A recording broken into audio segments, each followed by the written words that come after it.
At this unusual sound, a huge black dog came rushing to meet the daring assailant of his ordinary and tranquil abode, snarling and displaying his sharp white teeth with a determined hostility that abundantly proved how little he was accustomed to society. At that moment, a heavy footstep was heard descending the wooden staircase that led from the upper floor, and, with many bows and courteous smiles, the host of the Pont du Gard besought his guest to enter. "You are welcome, sir, most welcome," repeated the astonished Caderousse. "Now then, Margoton," cried he, speaking to the dog, "will you be quiet? Pray, don't heed him, sir. He only barks, he never bites.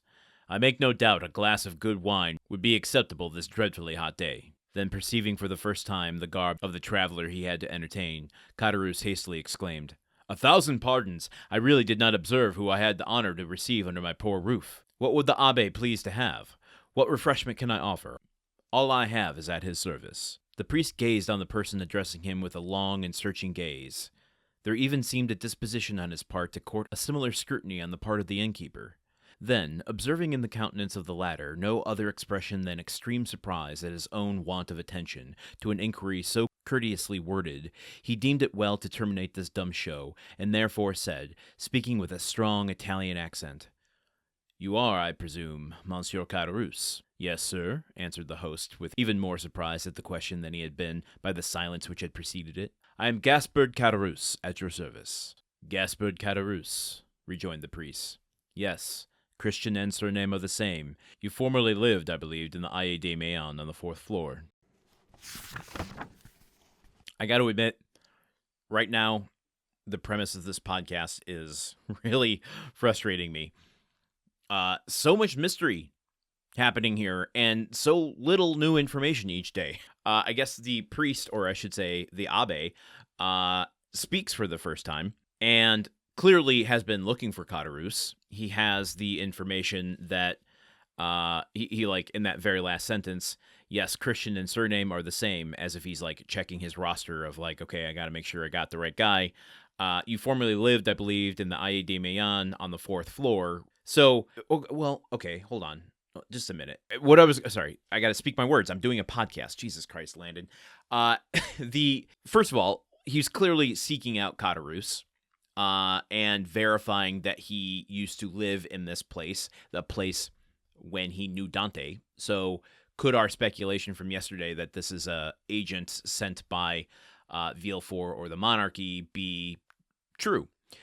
However, then the immediate thing that paused me and made me hesitate was, why would they task a Italian abbé to do this? That doesn't make a lot of sense. Maybe this is, you know what, folks? Maybe this is what's going on. Because I had the thought the other day of, like, why did we have that whole scene between Villefort and his father Noirtier? Like, that had, once the Napoleon stuff wrapped up, like, Noirtier really served no more purpose in the story. And I'm like, well, why did we go through that whole thing of watching Noirtier, change his appearance and flaunt his position in life over his son? So, okay, follow me on this train of thought here. What if Villefort, recognizing the need for secrecy in case... Okay, hold on.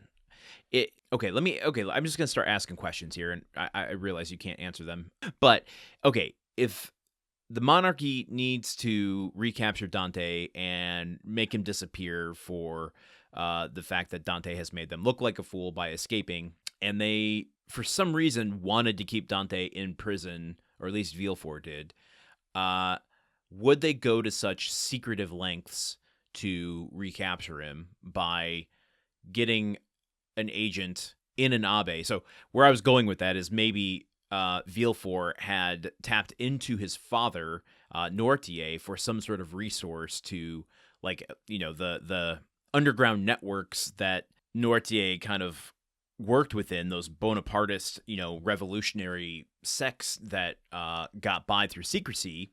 Maybe Villefort is using those resources from his father to employ this priest to get information from Caderousse. Doesn't quite...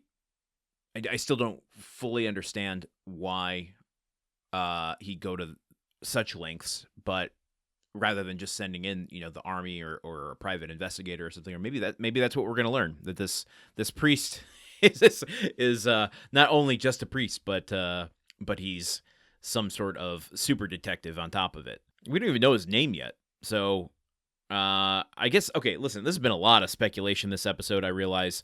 Probably messy and not fun to listen to. So let's just continue tomorrow as we get a little bit more information about what the hell is going on here.